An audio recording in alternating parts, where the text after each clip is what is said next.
वेद में एक सूक्त आता है वाक। तो वाक यानी जो हम बोलते हैं, जो हमारी वाणी निकल रही है, इस वाणी की स्तुति की गई। इसके ऋषि वाक ही माने जाते हैं और देवता भी वाक ही माने जाते हैं। तो वो क्या कह रही है, जो वाक है, जो वाणी है, वो क्या कह रही है।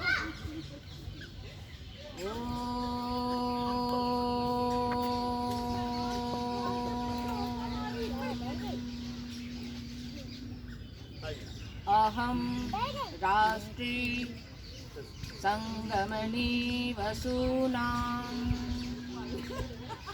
अहम राष्ट्री संगमनी वसूनाम् प्रथमा यज्ञानाम सामा देवा व्यदधू पुरुत्रा भूरि स्थानां भूया रेषयन्ति।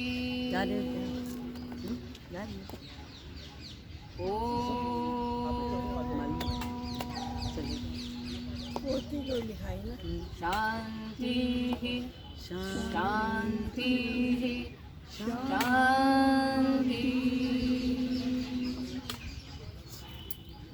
इसमें वाणी ये कहती है कि मैं राष्ट्री हूँ, मैं ही स्वामिनी हूँ, राष्ट्री हूँ। संगमनी वसूना, वसु कहते हैं धन को प्राप्त कराने वाली मैं हूँ। क्योंकि बिना बात के, बिना कहे, बिना करे आप जो भी व्यापार करते हैं, जो भी कार्य करते हैं, तो ये वाणी जो है यही धनों को प्राप्त कराने वाली। और कैसी है? प्रथमा यज्ञकर्ता नाम, यानी यज्ञकर्ताओं में, यज्ञानाम, जो यज्ञ करता है उसमें ये सर्वप्रथम। क्योंकि जब यज्ञ के समय मंत्र बोलेगा तो यही सबसे पहले उच्चरित होती है। तो ये राष्ट्रीय है, ये धनों को प्राप्त कराने वाली है। और ये कैसी है? ये यज्ञकर्ताओं में सर्वप्रथम। ऐसी मुझे देवताओं ने क्या किया? तो कहते हैं सा माँ देवा, उस मुझे देवताओं ने व्यदधू बांटा है। कहाँ बांटा है?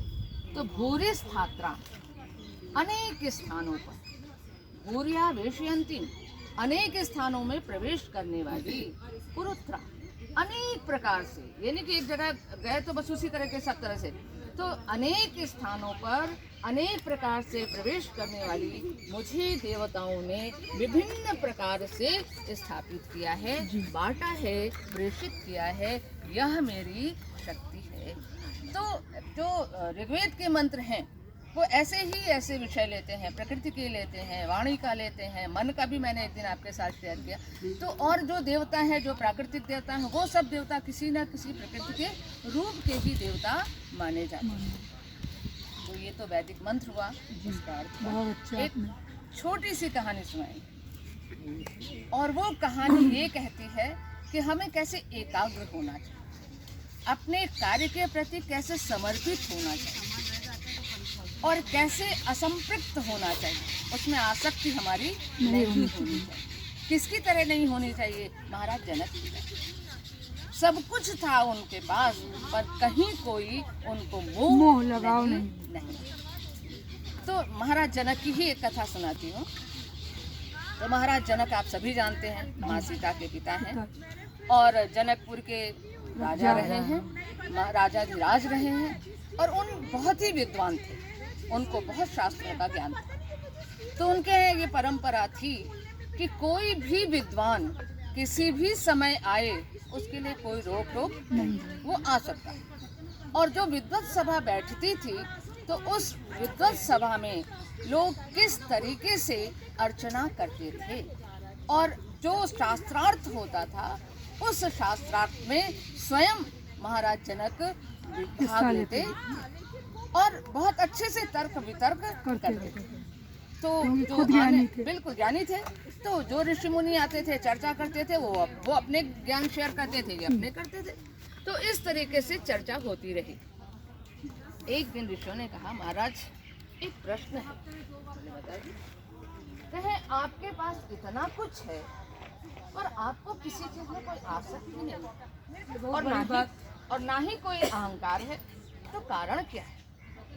उन्होंने कहा अच्छा चलो मैं आप लोगों को एक वस्तु देता हूँ। आप अपने हाथ पर एक छोटे से पात्र में उन्होंने घृत भर के दिया और कहा इसको रखिए, एकदम लबालब भरा हुआ था, और आप इस वाटिका में जाइए और आप देखिए, अन्वेषण करिए क्या है। घी गिरे ना। हाँ, शर्त ये है कि घी की एक भी बूंद आपके हाथ पे भी ना गिरे, और आप सारा कुछ देखिए, फिर हम आपसे संवाद करेंगे कि आपने क्या देखा। बहुत खुश होके भाई ऋषि मुनि सहज हृदय होते ना, कहा ठीक है महाराज, ले लिया सबने अपने हाथ में भगवान दिए और उसको लेकर उद्यान में चले गए। काफी समय बिताने के बाद जब वो आए महाराज के पास, तो महाराज ने पूछा एक एक से कि आपने क्या देखा। उनका पूरा ध्यान घी है पिता। तो सबने यही कहा, महाराज कुछ नहीं दिखा। क्यों?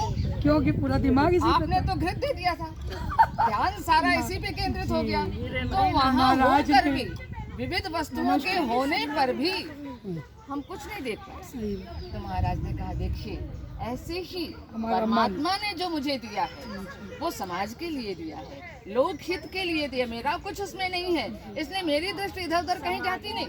जैसी आपकी दृष्टि इस पात्र से कहीं नहीं गई, वैसी मेरी भी दृष्टि कहीं नहीं जाती। इसलिए कोई भी कार्य अगर करें तो एकाग्रता के साथ एकदम उसमें लीन होकर के मनुष्य को कार्य करना, तभी उसका पूरा उसको आनंद मिलता है। बिल्कुल ज्ञान